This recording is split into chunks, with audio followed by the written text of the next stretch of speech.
Hello, welcome back to my YouTube channel. This week's video we're going to be upcycling some home decor items as requested by you. I created a couple of these copper patina vases with like a faux verdigris effect on them, and they actually did much better than I expected on my social media platforms, and you voted for me to create a longer video. So that's what I'm doing. I went to my local charity shop to see if I could find a vase. You can see the outcome of that shopping trip if you want to on my social media channels. And I managed to pick this one up for £1.95. Now, normally vases are a little bit more expensive than that to buy, but it's got a chip in the very top, so I think that's why it was cheap. But it's a really good size. We can repair that chip because we're going to be painting it anyway. So stay tuned to find out how I put that effect on this.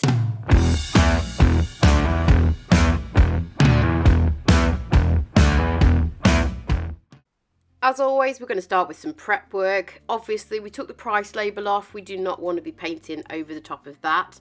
And then I cleaned it with a solution of Dixie Belle's White Lightning Cleaner and warm water, which I mixed in my spray bottle. And I just use this for smaller projects because I just find it a lot easier this way. And then I just gave it a quick clean to remove anything that might be on the surface that is going to prevent our primer from sticking.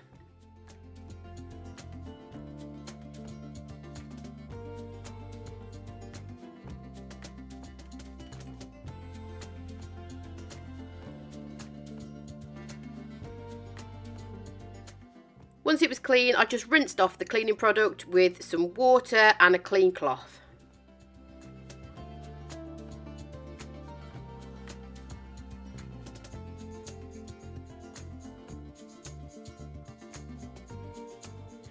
So ordinarily, paint would not stick to a super shiny surface like this. So you need an adhesion primer, and this product called Slick Stick is exactly that. What you need to do is apply 2 coats of Slick Stick all over your piece, let it dry for 24 hours, and then you can paint your piece in whichever paint finish and paint line you want. This particular piece is obviously a ceramic vase, but you can also use Slick Stick on laminate, glass, metal, plastic. The possibilities are endless with this because it allows you to paint things that you ordinarily would struggle to get paint to stick to. As you can see, I'm starting with the base of this vase. That way I don't have to keep tipping it over when the paint is dry. And I did speed dry it with a hairdryer just to speed that little process up a little bit. I normally avoid doing that with Slick Stick.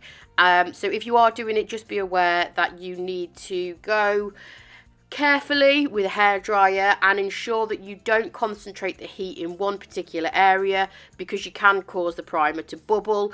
Usually I would advise to just let Slick Stick dry in its own time and do its own thing. But in this instance I did speed dry the base just that little bit to speed the process. Once the Slick Stick primer had been dry for 24 hours, I then applied 1 coat of coffee bean chalk mineral paint all over using a sponge.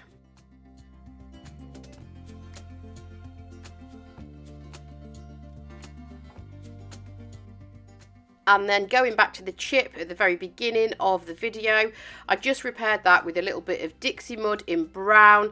I overfilled it, waited until it was dry, sanded it smooth and removed the excess dust with a microfiber cloth.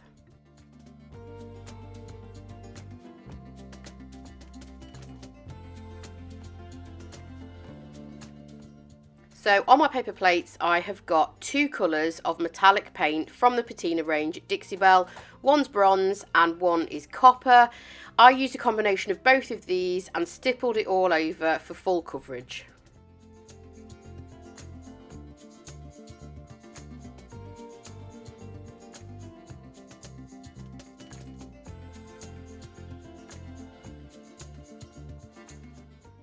Once that metallic paint was completely dry, I scrunched up some brown paper and then I added some turquoise paint. The colour that I'm using is Lanny's Lagoon, and this is from the Terra Clay Paint range from Dixie Belle, but you can use any turquoise paint. If you don't have Terra Clay Paint, you could use Mermaid Tail from the chalk mineral paint range, and that works equally as well.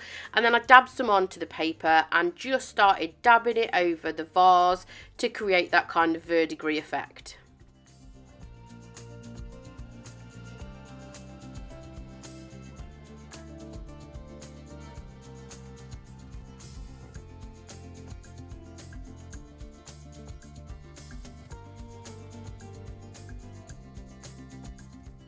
I think this look works best when you layer up the turquoise to create that kind of depth and texture. So I let each layer dry in between applying the turquoise. You can see here I'm just doing exactly the same step as I just did.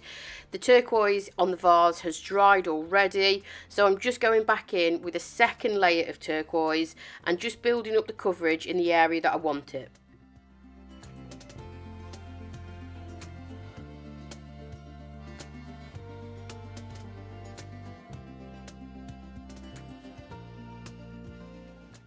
When you're happy with the kind of placement of your turquoise, you can start adding a little bit of copper back in if you want to.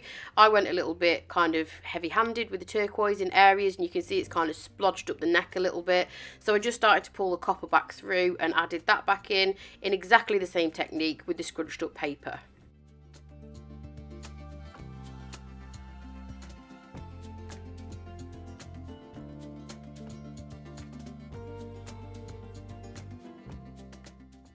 And then when I looked at it, I realised that the turquoise was kind of like a very kind of similar band around the centre of this. I felt like it needed a little bit more shape, and that really depends on your personal preference and also the shape of the vase or whatever it is that you're painting. This particular shape, I felt like the turquoise needed to be a bit lower down at the bottom and a bit higher up at the top. But if you're painting something smaller or whatever your personal preference is, you may not want to do this particular style. So I just started to bring that turquoise up a little bit higher and down a little bit lower on the vase in exactly the same technique with the scrunched up paper, and just layered it over the top of the copper.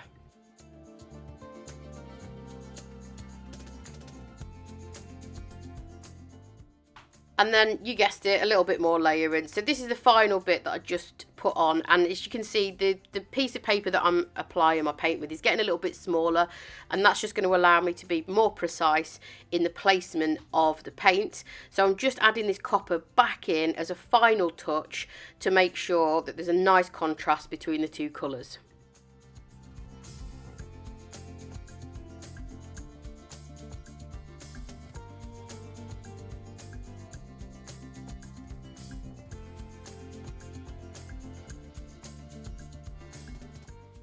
Because I use Terra Clay Paint, it's going to need a specialist top coat to seal it with. So I'm using Terra Tough.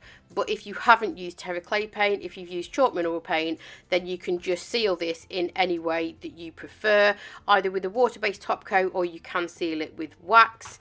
I did 2 coats of Terra Tough to give this a nice sheen and to protect it.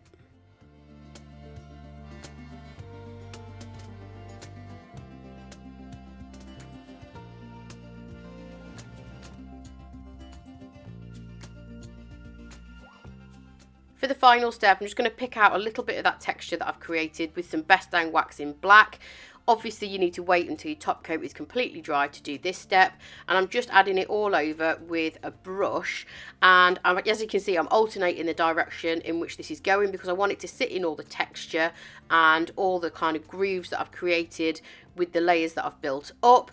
And then once I'd applied it all over, I just wipe the excess back with a lint-free rag, and that's just going to leave a little bit of black wax in that texture and the detail, and it's just going to emphasize it and add a little bit of depth.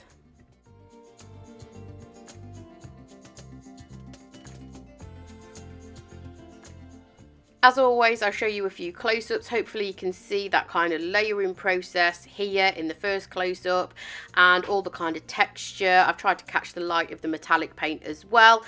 And the final stage shot. I hope you enjoyed the video. Make sure you hit subscribe and I will catch you next time.